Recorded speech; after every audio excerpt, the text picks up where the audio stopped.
निष्पत्ति के आदेश जारी कर दिए हैं। ये कारोबार से जो मुनाफा होता है वो आतंकवाद के वित्त पोषण के लिए भी उपयोग में आता है। इसके गंभीर प्रकार के साक्ष्य और सूचनाएं भी तंत्र के पास उपलब्ध हुई हैं। मैं सबसे पहले देश के गृह मंत्री के नाते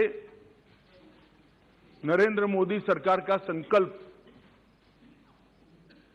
इस गृह के अंदर दोहराना चाहता हूं।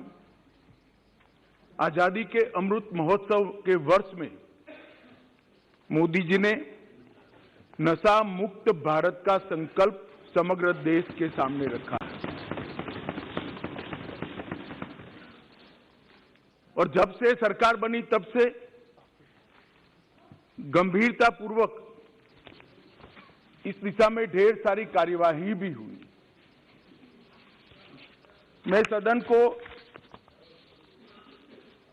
फिर से एक बार आश्वस्त करना चाहता हूं कि नरेंद्र मोदी सरकार की ड्रग के कारोबार पर और उसके मुनाफे से आतंकवाद के वित्त पोषण पर जीरो टॉलरेंस की नीति है और हम सख्ताई से इसको जीरो तक ले जाने के लिए हम प्रयास कर रहे हैं। मान्यवर, ड्रग का प्रचार प्रसार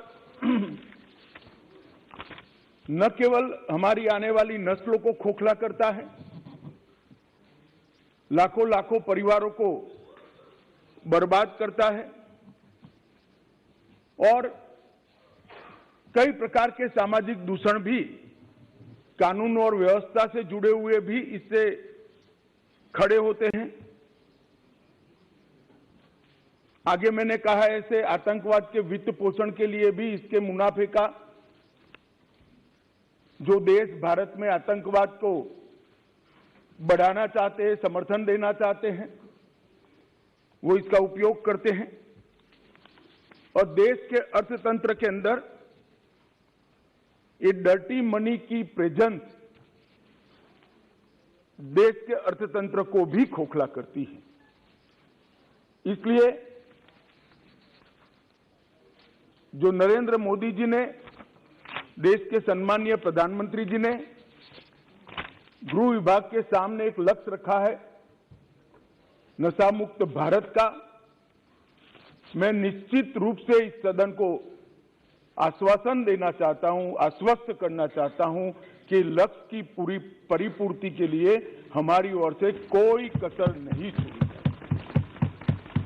मान्यवर, ये लड़ाई न केंद्र की है, न राज्य की है, न कोई एक विभाग की है।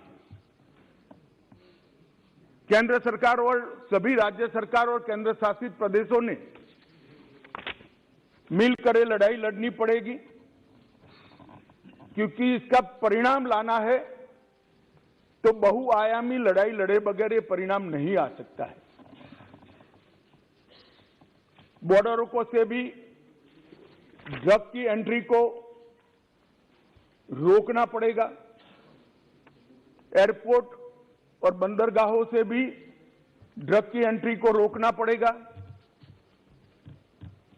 रेवेन्यू डिपार्टमेंट ने भी सतर्कता के साथ इन टोटो जो योजना बनी है इसका एक हिस्सा बनकर एग्रेसिवली काम करना पड़ेगा। नारकोटिक्स कंट्रोल ब्यूरो और राज्य की एंटी नारकोटिक्स सारी एजेंसियों ने भी एक पेज पर रहकर काम करना पड़ेगा।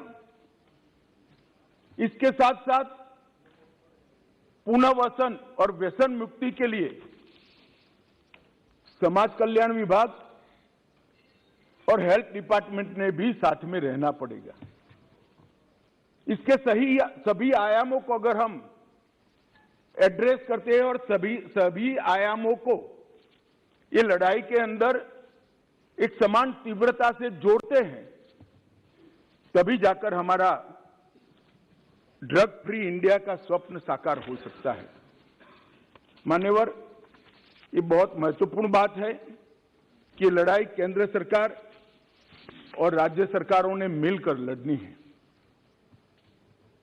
हमारे संघीय ढांचे में राज्य सरकारें कई सारी पार्टियों की होती है, कई बार केंद्र में भी मिली जुली सरकारें आती हैं, परंतु मैं आज ये बात सदन के सामने स्वीकार करना चाहता हूं कि जहां तक ड्रग के खिलाफ लड़ाई का सवाल है, देश की सभी राज्य सरकारों ने केंद्र सरकार के साथ कंधे से कंधा मिलाकर इस लड़ाई को गंभीरता के साथ लड़ा है। और जो भी योजनाएं गई, जो भी सूचनाएं गई, उसका इरिस्पेक्टिव ऑफ पार्टी पॉलिटिक्स और irrespective of party in power सभी राज्यों ने बहुत अच्छे ढंग से अमल भी किया है। इसलिए कम से कम एक मुद्दा ऐसा है जिसमें तरीकों में थोड़ा बहुत बदलाव राज्य की जियोग्राफिकल सिचुएशन और आर्थिक व्यापार करने की पद्धति को लेकर हो सकता है, तरीकों में बदलाव, परंतु इसमें कोई मतभेद नहीं है, सब एक पेज पर है। मान्यवर, जहां तक बॉर्डर के राज्य हैं, कल सभी बॉर्डर के राज्यों के सदस्यों ने गंभीरता से विषय रखा है। मैं स्पष्ट कर देना चाहता हूं कि बॉर्डर से ट्रेड का सवाल है, पाकिस्तान के साथ अभी कोई ट्रेड हमारा बॉर्डर से नहीं होता है, इससे ड्रग आने का सवाल नहीं है, परंतु इससे हमारी दिक्कतें समाप्त नहीं होती। ड्रोन से आता है, तस्करी से आता है, सुरंगें बनाकर भेज देते हैं, बंदरगाहों के माध्यम से आता है, एयरपोर्ट से माध्यम से आता है। तो व्यापार बंद करने से इस समस्या का समाधान नहीं आया है। समस्या को जहां जहां पर वो लोग अपना नया तरीका ढूंढते हैं, उसको हमें नसीहत करना पड़ेगा, समाप्त करना पड़ेगा। मान्यवर, एक बहुत सारे सदस्यों का सुझाव आया, हो गया भैया, आगे मेरा पूरा भाषण समाप्त होने के बाद आप कुछ कह सकते हैं। मान्यवर, जहां तक कानून का सवाल है, ढेर सारे लोगों ने कहा, दादा ने कहा कि इसमें फांसी की सजा होनी चाहिए या नहीं होनी चाहिए, किसी ने कहा कि इसको कठोर बनाना चाहिए। मैं भारत सरकार की नीति बहुत स्पष्टता से इस सदन के माध्यम से देश की जनता के सामने रखना चाहता हूं। जो दादा आपको भाषण करना है तो मैं बैठ जाता हूं, 10 मिनट बोलिए। इतने सीनियर सांसद होकर बीच में टोका टोकी करना ना आपकी उम्र के लिए अच्छा है, ना आपकी सीनियोरिटी के लिए अच्छा है। मैं बैठ जाता हूं, आप भाषण करिए 10 मिनट प्लीज। माननीय गृह मंत्री जी, माननीय गृह मंत्री जी, हर बार नहीं करनी चाहिए, विषय की गंभीरता को समझना चाहिए, तो बोले नहीं होते। क्रोधित नहीं होता हूं भैया, समझाता हूं। कई बार समझाना पड़ता है बड़ों को भी। मान्यवर, जहां तक कानून का सवाल है, मैं इस सरकार की नीति को बहुत स्पष्ट करना चाहता हूं। जो ड्रग का सेवन करते हैं वो विक्टिम है, उनके प्रति सहानुभूति का रवैया होना चाहिए और पुनर्वसन की तैयारी और पुनर्वसन की कानूनी प्रावधान होनी चाहिए। परंतु जो ड्रग का व्यापार करते हैं, इसकी तस्करी करते हैं, इसको नीचे तक पहुंचाते हैं, वो चाहे छोटा हो या बड़ा, इसको छोड़ना नहीं चाहिए, उसको कानून के शिकंजे के अंदर डालना चाहिए। ये भेद अगर हम नहीं करते हैं तो कभी कभार हम विक्टिम के साथ ही दुर्व्यवहार करेंगे। जो बच्चा इसमें फंस गया है, जो युवा फंस गया है, उसको वापिस आने के लिए और समाज इसको फिर से स्वीकार ले, इस प्रकार का सामाजिक माहौल बनाने की भी हम सभी सदस्यों की जिम्मेदारी है। मान्यवर, सरकार की तो है ही, जैसे पाटिल साहब ने कहा, व्यसन मुक्ति केंद्रों से लेकर इनके रिहेबिलिटेशन सेंटर से लेकर सारी चीजें बहुत बनाई गई, मैं बताऊंगा आगे। परंतु एक सामाजिक वातावरण भी हमने तैयार करना पड़ेगा कि जिसने ड्रग ले लिया वो खराब है, ऐसा नहीं है। इसको फिर से समाज के अंदर पुनः प्रस्तापित सम्मान के साथ करने के लिए, एक सामाजिक माहौल बनाने के लिए भी सभी सांसदों ने साथ में मिलकर प्रयास करना पड़ेगा। मान्यवर, जहां तक ड्रग के कारोबार पर सख्ती का सवाल है, भारत सरकार ने विगत 3 सालों से ढेर सारी व्यवस्थाएं की हैं। सबसे बड़ा बदलाव हमने किया है, जैसे गृह मंत्रियों के सम्मेलन में भी मैंने आग्रह से किया था, इसके बाद सभी गृह मंत्रियों और डीजीपी के साथ वीडियो कॉन्फ्रेंस कर भी मैंने कहा था, किसी भी इन्वेस्टिगेशन को हम आइसोलेशन में नहीं देख सकते। ड्रग की किसी भी जब्ती को हम आइसोलेशन में नहीं देख सकते। एक जगह ड्रग की छोटी सी पुड़िया भी मिलती है तो वो इन्वेस्टिगेशन को, ये ड्रग कहां से आई, वो सरहद तक ले जाना पड़ेगा, तभी जाकर पूरा नेटवर्क ध्वस्त होगा। और अगर किसी बंदरगाह पर, एयरपोर्ट पर ड्रग पकड़ा गया तो वो ड्रग छोटे सी छोटी पान की दुकान पर कैसे जाना था, वो पूरे नेटवर्क का अगर हम जांच करते हैं तभी जाकर ये समस्या का समाधान होगा। मैंने सभी गृह मंत्रियों को यह भी कहा है, उसमें राज्य की भी सीमाएं आती है, कई बार अंतर्देशीय सीमाएं भी आती हैं, अंतर्राज्य की सीमा भी आती हैं, सीमा के पार भी इसका इन्वेस्टिगेशन करना पड़ता है। उस वक्त एनसीबी और एनआईए 2 ऐसी एजेंसियां हैं जो एनसीबी पूरे देश भर में जांच कर सकती है और एनआईए विदेश में जाकर भी जांच कर सकती है। इसीलिए जब एनआईए का कानून हम लेकर आए तब उसमें ड्रग के कारोबार को हमने डाल दिया था। और मान्यवर, मैंने सभी राज्यों के मुख्यमंत्रियों को विनती किया था कि अगर आपके राज्य में कोई ऐसा केस है जिसके टॉप टू बॉटम और बॉटम टू टॉप इन्वेस्टिगेशन करते वक्त राज्य की सीमाएं लांघनी पड़ती है, तो आप निसंकोच एनसीबी की मदद ले सकते हैं। एनसीबी हर एक राज्य को मदद करने के लिए तैयार है और कटिबद्ध है। और अगर वो इन्वेस्टिगेशन देश की सरहदों के बाहर जाता है तो आप वो इन्वेस्टिगेशन के लिए एनआईए की भी मदद ले सकते हैं।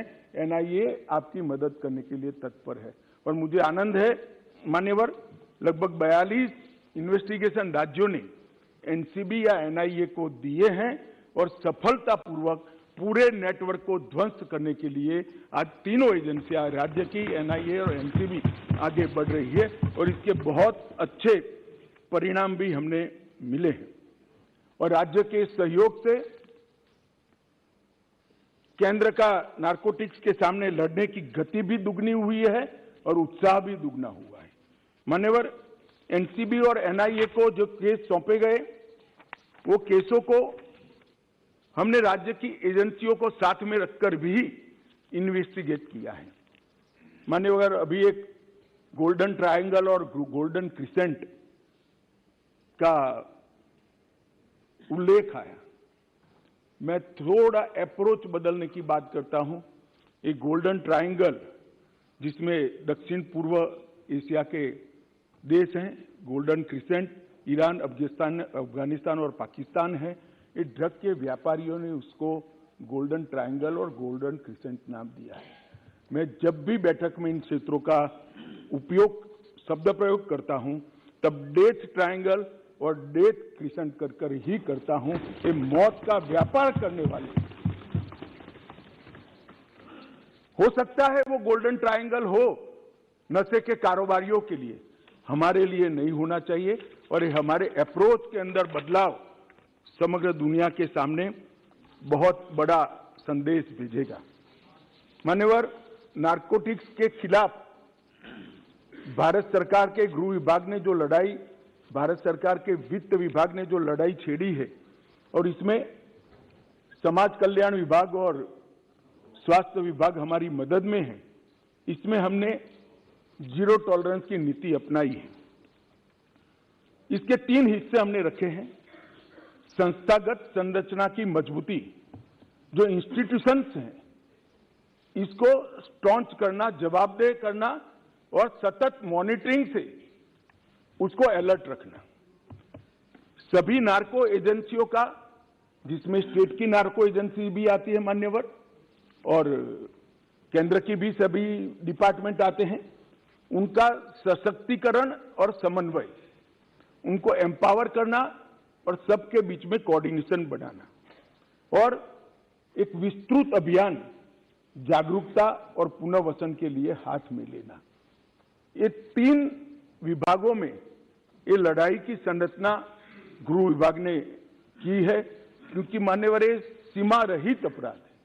ये अपराध की कोई सीमा ही नहीं। कहीं से बैठकर कोई इसका व्यापार कर रहा है और बच्चे हमारे फंस रहे हैं, नस्लें हमारी बर्बाद हो रही। तो जब तक कोऑपरेशन, कोऑर्डिनेशन और कोलैबोरेशन नहीं होता है, हम इस लड़ाई को जीत नहीं सकते हैं। तो 3 स्तर पर, त्रिसूत्रीय फॉर्मूला पर हम आगे बढ़े हैं और ये तीनों सूत्रों पर होल ऑफ गवर्नमेंट अप्रोच से आगे बढ़े हैं। ये किसी एक डिपार्टमेंट की लड़ाई नहीं है, किसी एक सरकार की नहीं है। राज्य सरकार हो या केंद्र सरकार, उसके सभी डिपार्टमेंट ने साथ मिलकर और देश की सभी सरकारों ने साथ में मिलकर ये लड़ाई को लड़नी है। मान्यवर, हमने जो प्रमुख इनिशिएटिव लिए हैं, इसमें संस्थागत संरचना की मजबूती के लिए मैं बात करना चाहूंगा। 2019 में हमने 4 स्तरीय एनकोड की स्थापना की है। एक शीर्ष स्तरीय एनकोड है, इसके बाद में एग्जीक्यूटिव कार्यकारी स्तर पर एनकोड समिति है, उसके बाद में राज्य स्तरीय एनकोड समिति बनी है और इसके बाद में जिला स्तरीय एनकोड समिति बनी है। तो जिला से लेकर केंद्र तक ये एनकोड समितियों के माध्यम से एक समन्वय स्थापित किया है और केंद्र में भी नीति निर्धारण करने वाले लोग और एग्जीक्यूशन करने वाले लोग, इसके लिए भी शीर्ष स्तरीय कमेटी और कार्यकारी समिति, इस प्रकार के 2 हिस्से हमने किए हैं।